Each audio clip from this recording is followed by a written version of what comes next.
60-year-old blockade and hundreds of sanctions imposed under the Trump administration have caused grave shortages of food, medicines, electricity, and other necessities of life.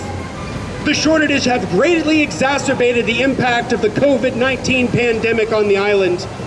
The pandemic has virtually eliminated the economically vital tourism industry, greatly reduced remittances, and contributed to major problems in the already limited global supply chain serving the island.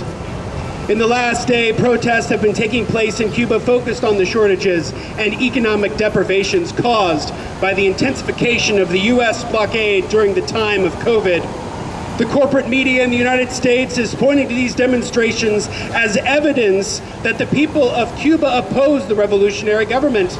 As always, these outlets are completely distorting the situation and covering up the criminal role of the United States.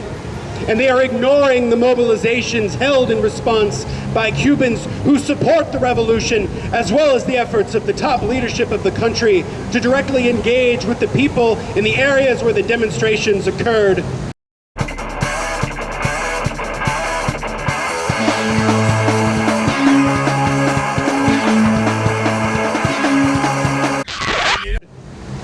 The United States has a long and bloody history of coups and quote-unquote regime change operations, including in Iran, Guatemala, Congo, Greece, Chile, Nicaragua, Afghanistan, Iraq, Yugoslavia, Libya, Ukraine, and elsewhere.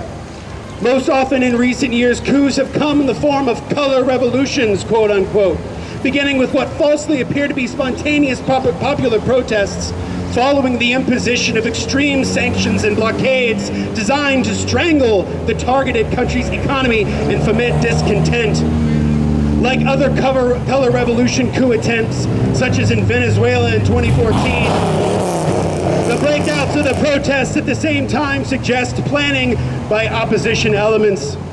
Since the revolution took power in 1959, Cuba has endured hundreds of U.S.-sponsored terrorist attacks, CIA assassination attempts of its leaders, and a relentless and vicious economic war aimed at cutting off Cuban trade, not only with the United States, but the entire world.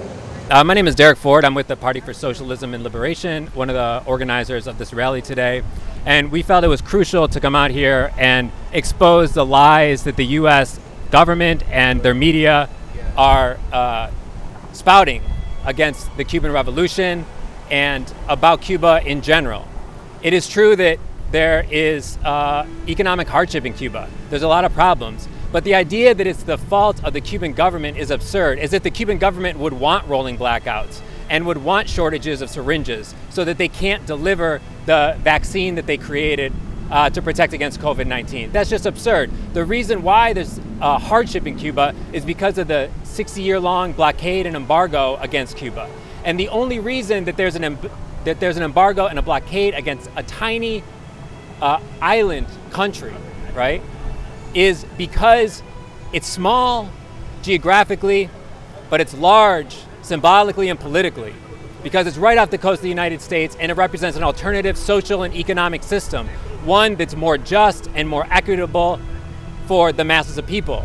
And so we're here to support the Cuban government and the Cuban people in the struggle right now, and we're also here to raise a banner of socialism and to say that things can be different in the United States. And in fact, we have more in common with the people of Cuba and the government of Cuba than we do with the politicians and the media in the United States. And that, in fact, we should look to Cuba as a model for the way that we can construct our society around the needs of people rather than the needs of profit for the few. For more than 6 decades, Washington has sought to inflict the greatest suffering on the people in the hope that would lead to counter-revolution. All of these measures are a form of punishment for Cuba for having broken free after 60 years as a U.S. neo-colony and set out on a course of independent development. No working person in the United States should be fooled. This is the latest manifestation of an imperialist war to destroy Cuban independence and socialism. U.S., hands off Cuba! Hands off Cuba! Hands off Cuba! Hands off Cuba! Hands off Cuba. Peace with Cuba. Those are vital. The same people who are undermining the Cuban Revolution, who are undermining democracy inside of Cuba, the people's democracy, who are undermining the will of the Cuban people as it's been expressed for over 60 years in support of socialism. Those same people are the ones here in the United States that are undermining Black Lives Matter, that are benefiting from systemic racism, that are keeping police brutality ongoing, the ongoing slaughter of black people in the United States by the police and by the military. It's the same forces. It's systemic forces of global capitalism, and they're operating everywhere. The people in the United States that are supporting this are also supporting the oppression of Palestinians. They're supporting the oppression of people around the world. Today it is Cuba.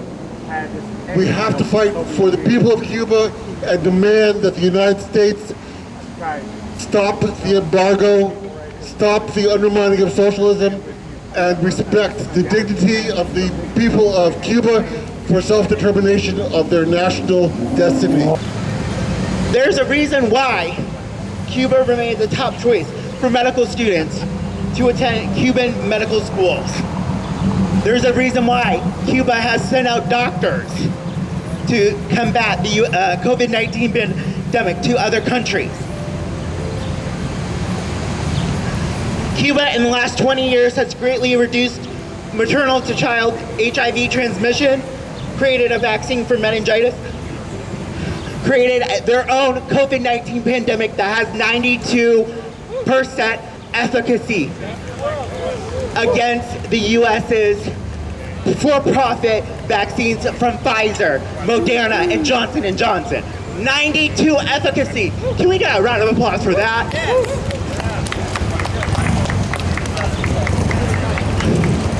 This is what happens when the government is made up of workers and puts the needs of the people over profit. Think about what could be more achieved if these countries were not under U.S. sanctions. The endless possibilities. What we're told about Cuba is that Cuba supposedly needs a democracy. We're told that Cuba lacks a democracy, that they could benefit from being more like the U.S. Well, what would that look like? If Cuba wanted to be more like the U.S., would they murder their black people in the street? That would make them more like the U.S. Would they put millions of people into massive healthcare debt? That would make them more like the U.S. Would that make them a democracy? If they wanted to put trillions of student debt on their population, would that make them a democracy? No, they're already a democracy. Down with the blockade. El pueblo unido jamás será vencido. El pueblo unido jamás será vencido. El pueblo unido jamás será vencido. El pueblo unido jamás será vencido.